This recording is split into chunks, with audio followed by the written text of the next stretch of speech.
அஸ்லாம் அலைக்கும் சகோதரரே, என் பெயர் அஸ்ரா. நான் ஒன்று கேட்க விரும்புகின்றேன். தாவர உணவை ஊக்குவித்து கோபிநாத் அகர்வால் எழுதிய ஒரு நூலின் 15-16 பக்கங்களில் இப்படி ஒரு தகவல் தரப்பட்டுள்ளது. ஒரு சராசரி பசு தன் ஆயுட்காலத்தில் தருகின்ற பால் ஒரே நேரத்தில் 90,000 பேர்களுக்கு பால் தரவல்லதாம். ஆனால் அதே பசு இறைச்சிக்காக கொல்லப்படுகின்ற போது வெறும் 1000 பேருக்குத்தான் அது போதுமானதாக இருக்கும். ஓர் ஆட்டின் நிலையும் இதுதான். இது தங்க முட்டையிடும் வாத்தை கொன்ற கதையை போன்றது என்கிறார்.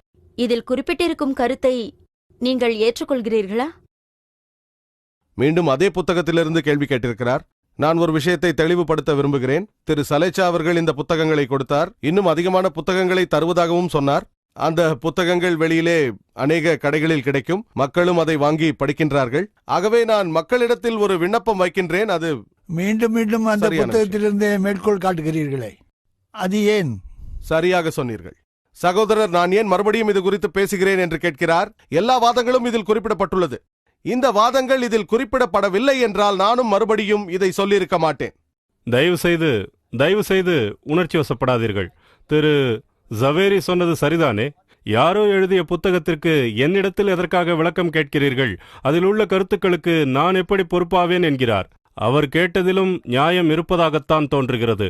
அதனால் அந்த நூலை நாம் ஒதுக்கி விடுவோம். இப்போது அவர் பேசிய பேச்சிலிருந்து மட்டும் கேள்வியை கேட்போம். சரியாக சொன்னீர்கள். சரியான விஷயம். நான் ஏற்றுக்கொள்கிறேன். நான் இதை ஏற்கிறேன். திரு ஜவேரி புத்தகங்களில் உள்ளதை பேசினார். அவர் ஆராய்ச்சி செய்யவில்லை. புலால் உண்ணிகளுக்கு எதிரான புத்தகங்களிலிருந்து பேசினார். புத்தகங்களை படித்து அதிலிருந்து உண்மைகளை சொன்னார். ஒன்று அதை ஏற்றுக்கொள்ள வேண்டும், இல்லை தவறு என்று சொல்ல வேண்டும். நான் அந்த புத்தகத்தை எழுதவில்லை, என்னை யாரும் கேள்வி கேட்காதீர்கள் என்று அவர் சொல்வது தவறு. புலால் உணவு குறித்து நீங்கள் என்னை எந்த கேள்வி கேட்டாலும் அந்த புத்தகம் தவறு என்று சொல்வேன், அறிவுபூர்வமானது அல்ல என்று சொல்வேன், இல்லை அறிவுபூர்வமானது என்பேன். எதற்காக எரிச்சல் அடைய வேண்டும்? அது சைவத்தின் நலனை குறித்து பேசும் புத்தகம். என்னிடத்தில் யாராவது இஸ்லாத்திற்கு எதிரான புத்தகத்தை சொன்னால் அது பொய் என்று சொல்வேன். பொறுங்கள். பேச்சாளர்களுக்கும் அவையோர்களுக்கும் இடையில் விவாதம் நடத்த நான் விடமாட்டேன். அவையோர்கள் கேள்வியை மட்டும் தான் கேட்கணும், பேச்சாளர்கள் பதிலை மட்டும் தான் சொல்ல வேண்டும். வேறு உரையாடல் கூடாது. அது டாக்டர் ஜாகிராக இருந்தாலும் சரி, திரு ஜவேரியாக இருந்தாலும் சரி, அவையோரோடு விவாதிக்க விடமாட்டேன். உங்கள் பேச்சை தொடருங்கள். நான் பேச்சை துவங்குகிறேன். நீங்கள் நேரத்தை கணக்கிட துவங்குங்கள். ஒவ்வொரு முறையும் இடையூறு செய்தால் நான் எப்படி முழு பதிலை சொல்ல முடியும்? ஒருதலை பட்சமாக நடந்து கொள்ள வேண்டாம் என்று தலைமையை நான் வேண்டிக் கொள்கிறேன். எனது பதிலை இடைமறித்தால் அதிக நேரம் தர வேண்டும். சகோதரி, நீங்கள் குறிப்பிட்ட இந்த வாதம் இந்த புத்தகத்தில் மட்டுமல்ல, அநேக புத்தகங்களில் உள்ளது. நீங்கள் இணையதளத்திற்கு சென்றால் அங்கும் இதே உள்ளது. முதலாவதாக, பால் சைவமா அசைவமா என்பது ஒரு பெரிய கேள்வி. பால் அசைவம்தான் என்று சொல்லும் அநேக தாவர உண்ணிகள் இருக்கிறார்கள் இந்த புத்தகத்தில். நான் பேச்சாளரை குறை கூறவில்லை. இந்த புத்தகத்தில் பால் அசைவம்தான் என்று சொல்லப்பட்டிருக்கிறது. பாலால் பல நோய்கள் வரும் என்று சொல்கிறார்கள். வேறு சில சைவ நிறுவனங்கள் இல்லை, நாங்கள் பால் உண்ணிகள் பால் குடிப்போம் என்கிறார்கள். பால் சைவமோ அசைவமோ? என்னுடைய சாதாரண கேள்வி, நீங்கள் விலங்குகளுக்கு வலி உண்டாக்க விரும்பவில்லை என்றால் நீங்கள் பால் கறக்கும் பொழுது, ஒரு விலங்கில் இருந்து பாலை கறக்கும் பொழுது அதிக வலியை உண்டாக்குகிறது தெரியுமா? செயற்கை முறையில் பால் கறப்பது அதிக வலியை உண்டாக்கும். ஒரு பாலூட்டும் பெண்ணை கேட்டு பாருங்கள். பிரச்சனை உண்டாகும் நேரங்களில் செயற்கை முறையில் பாலை வெளியேற்ற வேண்டும். அது அதிக வலியை தரும். விலங்கிலிருந்து பாலை கறக்கும் பொழுது வலி உண்டாகிறது. விலங்குகள் உணவுக்காக அல்ல என்று சொல்லிவிட்டு கால்நடைகளில் இருந்தும் பசுக்களில் இருந்தும் பாலை ஏன் கறக்கிறீர்கள்? அது வலியை உண்டாக்கும். இது ஒரு வகையில் விலங்குகளிடமிருந்து திருடுவது போலத்தான். விலங்குகள் உணவுக்காக இல்லை என்று சொல்லிவிட்டு அதன் பாலை கறந்தீர்கள் என்றால் அதன் குழந்தைகளுக்கு சேர வேண்டிய பாலை நீங்கள் திருடிக் கொண்டிருக்கிறீர்கள் என்று அர்த்தம். ஒரு உதாரணம் தரப்பட்டது. அதாவது சராசரியாக ஒரு பசு ஒரு நாளைக்கு 10 கிலோ பால் தருகிறதாம். மீண்டும் அதே புத்தகம். அது தவறென்றால் பிரச்சனை இல்லை, இணையதளத்திலும் உள்ளது. ஒரு நாளைக்கு 10 கிலோ பால், ஒரு மாதத்திற்கு 300 கிலோ, ஒரு வருடத்திற்கு ஏறக்குறைய 3000 கிலோ. பாலை கிலோ கணக்கில் அளப்போம், லிட்டர் கணக்கில் தானே. கிலோ கணக்கு ஏன் என்று தெரியவில்லை. எழுதியவரை கேட்க வேண்டும். மேலும் அதில் சொல்லப்பட்டிருக்கிறது, 3000 கிலோ பாலானது 6000 பேருக்கு உணவளிக்குமாம். ஆகவே ஒரு பசுவின் வாழ்க்கை முடிவடைவதற்குள் அது ஒரே நேரத்தில் 90,000 பேருக்கு உணவளிக்கும் என்கிறார்கள். அந்த பசுவை அறுத்தால் 1000 பேர் உண்ணலாம். எது சிறந்தது, 1000-ஆ 90,000-ஆ? தங்க முட்டையிடும் வாத்தை ஏன் ஒரே அடியாக அறுக்கிறீர்கள் என்று சொல்கிறார்கள்.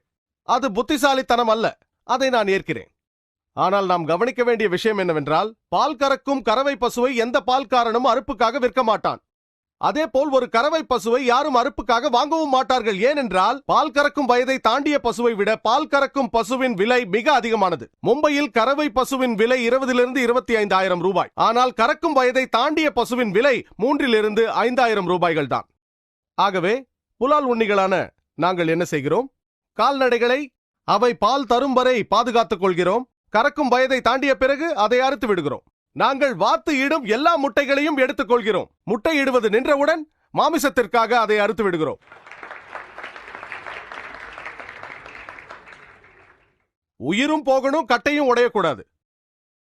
ஒரு கல்லில் 2 மாங்காய். எங்களுக்கு அறிவு கூர்மை அதிகம். இன்னொரு வாதத்தை வைக்கிறார்கள். விலங்குகளை வயலில் பயன்படுத்தலாம், போக்குவரத்திற்காகவும் நிலத்தை உழுவதற்காகவும் பயன்படுத்தலாம் என்கிறார்கள். விலங்குகள் மேல் அவ்வளவு அன்பிருந்தால் ஏன் பாரத்தை சுமத்துகிறீர்கள்? மேலும் இந்திய புள்ளி விவர கணக்கு ஒன்று பசுக்கள், காளைகள் மற்றும் எருமைகள் அடங்கிய மொத்த கால்நடைகளில் வெறும் 25% தான் பலனீட்டுபவை. மீதமுள்ள 75% பலன் தராதவை என்று சொல்கிறது. ஒன்று பால் கறக்கும் வயதை தாண்டி இருக்கலாம், அல்லது காளைகள், எருமைகள் போன்றவைகளாக இருக்கலாம். இந்த பலன் தராத 75% விலங்குகளை வைத்துக் கொண்டு நாம் என்ன செய்வது? ஆடுகள், காளைகள், எருதுகள். அதற்கு ஒரு வழி, நீங்களே அதை வளர்க்கலாம். ஒரு சராசரி காளையையோ பசுவையோ வளர்க்க ஒரு ஆண்டிற்கு 18,000 ரூபாய் தேவை. இது அரசாங்கத்தின் புள்ளி விவர கணக்கு, என்னுடைய புள்ளி விவர கணக்கு அல்ல. ஒரு ஆண்டிற்கு 18,000. பால் கொடுப்பதை நிறுத்திய பிறகு மேலும் 4-5 ஆண்டுகள் வாழ்கின்றன. பல லட்சம் மாடுகளை ஒரு மாட்டிற்கு 18,000 என்ற விகிதத்தில் செலவு செய்து எந்த விவசாயியால் பார்த்துக் கொள்ள முடியும்? இரண்டாவது வழி ஜீவகாருண்ய நிறுவனங்களிடம் ஒப்படைப்பது. அவற்றை விட்டுவிடுவார்கள், அது வயலுக்குள் நுழைந்து பயிரை மேய்ந்துவிடும். மூன்றாவது வழி காட்டில் விட்டு விடுவது, அங்கு விலங்குகளால் கொல்லப்படும். நான்காவது வழிதான் சிறந்தது. அவை பால் கொடுக்கும் வயதை தாண்டிய பின் பாலை பயன்படுத்திக் கொண்டு அறுப்புக்கு அனுப்பிவிட வேண்டும். விவசாயிக்கும் தன்னுடைய பணம் கிடைத்து விடுகிறது, மனிதர்களுக்கும் அந்த விலங்கின் மாமிசத்தை உண்பதால் அதனுடைய பலன் கிடைக்கிறது. பிறகு அதன் தோலும் பயன்படுகிறது, எலும்பும் பயன்படுகிறது. இதுதான் எனது பதில்.